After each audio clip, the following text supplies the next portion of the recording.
Hello and welcome, friends. Now I have been on an expedition to Vasshagen. This time we reached the top of Per-Karlstatinden. Let's talk about what I called the fingerprint of the mountain, which is, in my view, is it's an impression of the mountain itself and how patterns are repeating themselves from small to bigger and even bigger. And you can see that smaller parts contains the impression of the bigger mountain. You know, like a fractal. So you get all these rocks all over the mountain that looks like the mountain. It is not that easy to spot right away, but I got some photos to help you to see just that, which I did not notice when I was there.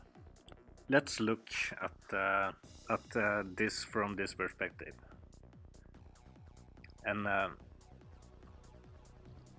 this is a picture from Google Maps or Google Earth from what I think is the head of this huge dragon fossil. And here we go zoom a little bit out, and that is what I think is the wings and the body and the whole fossil in perspective. Now let's look at some photos I took on the way up. Here we come up the neck, on our way up to the top. In the beginning of the back of this great creature, or mountain if you will. Now look at that. If that isn't a dragon scale, then I don't know. That is dragon scale. It took like 3 hours to get there, but it was worth the hiking. This is from the top. It's a very beautiful place. Now in my last video I gave you a promise, and that promise was that I will demonstrate that impressions of a creature or a dragon is defined in the pattern of the rocky landscape.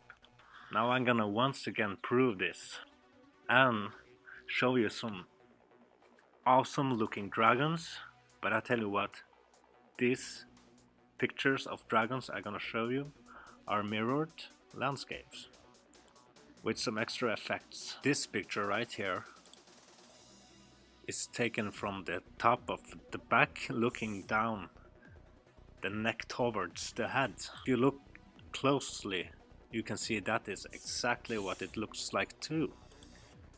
Imagine riding a huge dragon like this.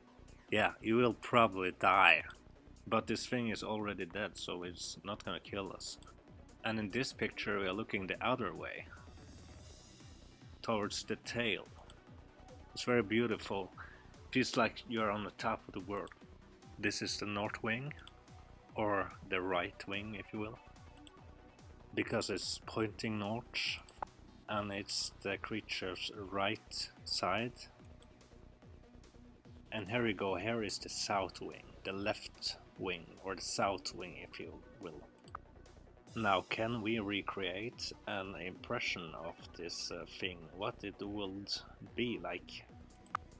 To create an idea or impression of what it looked like. Yes, of course we can, I know we can do this. But first I want to show you that one part of the mountain is very similar to another part of the mountain. This photo I took from this destination where we reached.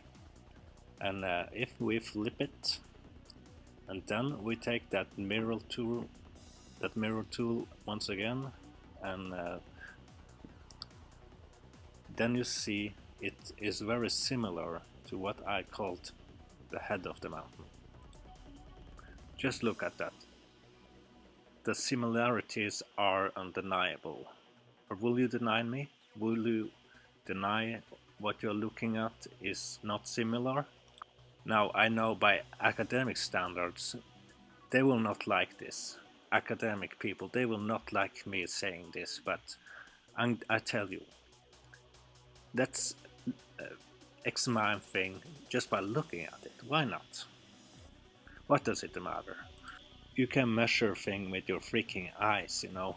You don't need like chemical analytics for everything, you know. That's for nerds. Except from when Roger did it, of course.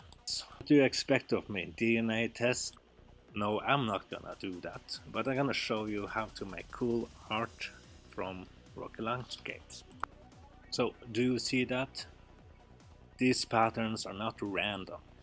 Okay? These patterns were not made from magma activity or pushed up from the ground, or what you gonna, what's the name of it? No, there's another reason for it, and I'm gonna talk about that soon. Now let's take this picture and try to do some tricks with it. First we flip it around, and then we try that mirror effect without any additional effects. Now look at the result. And you can go back to that other video before I went to this place. And there I promised exactly this. What do you see? What does that look like to you?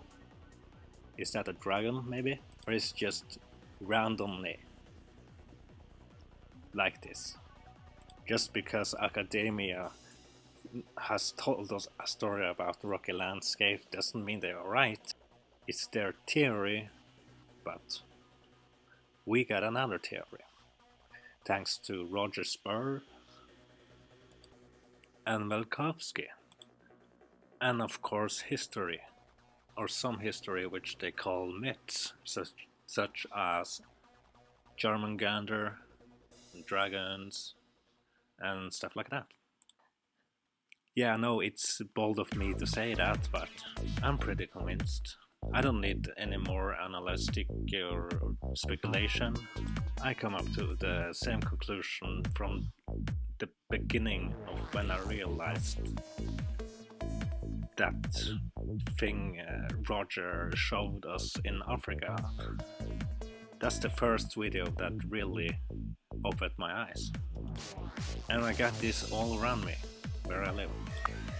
Now, of course, I gotta show you this with some additional effects to show that you can make it even more badass, or give it a clearer impression of a dragon.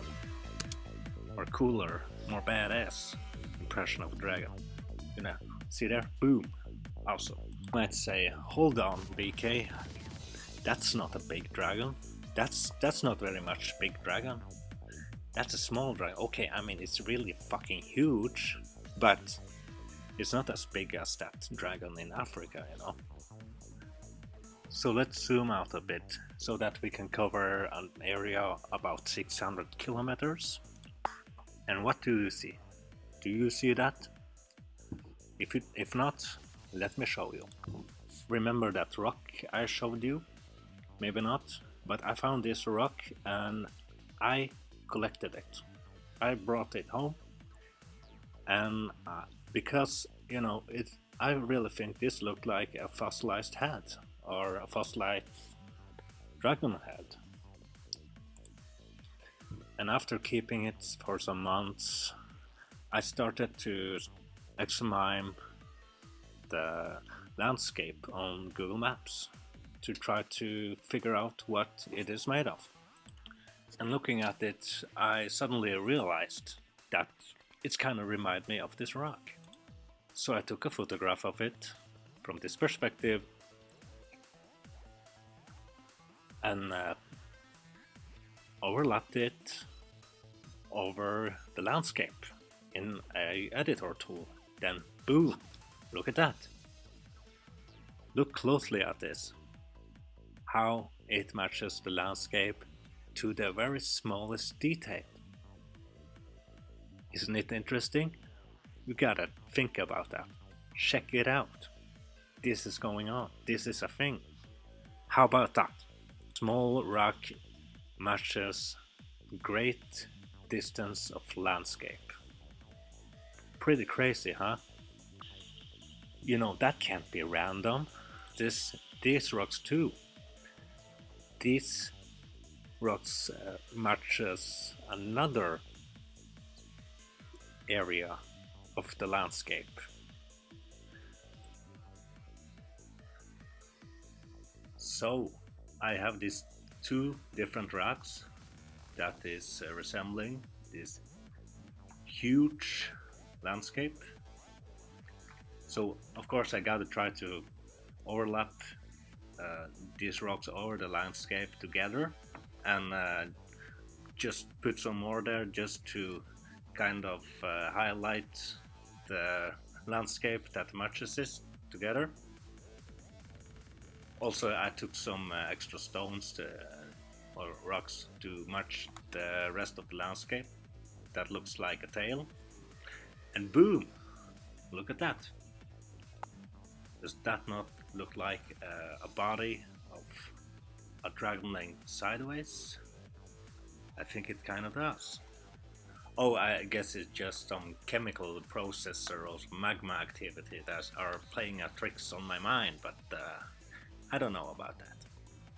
Okay, someone might be watching this and hearing my podcast here and think, no, I went to a university and took a bachelor's degree in geology, and no, that ain't right, and that's not correct. But but don't you worry about that. I just need something to talk about, and I just need some kind of theoretical idea about how these patterns occur like this. So it's okay. You can have a bachelor's degree and still just consider this. And if you do have a bachelor's degree or any degree in geology, then please, what are the theory or how these rocks represent these landscapes or matching this landscape so accurately? That can't be random, Is it really chemical processes? I don't know, but I would love to hear a geologist theory or idea about it. Now, if we look at a collagen structure, and as you can see, the collagen fibers are made up of thousands of these collagen fibrils, as you can see, and it looks exactly like that big part is like made up of thousands of these smaller parts, which is very similar, or it actually looks exactly the same. And what are these collagen fibers made of? DNA. Thousands of small DNA parts. So that's the whole logic behind it, everything I just show you. It's, you can't make it more logical than this, I think. Some will look at this and say, it's pareidolia. Well, I got news for you. You're living in a boring ass square box reality. Don't you see this is freaking badass? You might live in your boring ass world, but I'm gonna live in my badass world. So it doesn't matter if you think this is pareidolia, because this is art. So you can't just say art isn't cool just because pareidolia is a thing, So check out my web shop, get a t-shirt, get a hoodie, get a mouse map, or anything you like. It's pretty awesome, it's cool design, streetwear, check it out.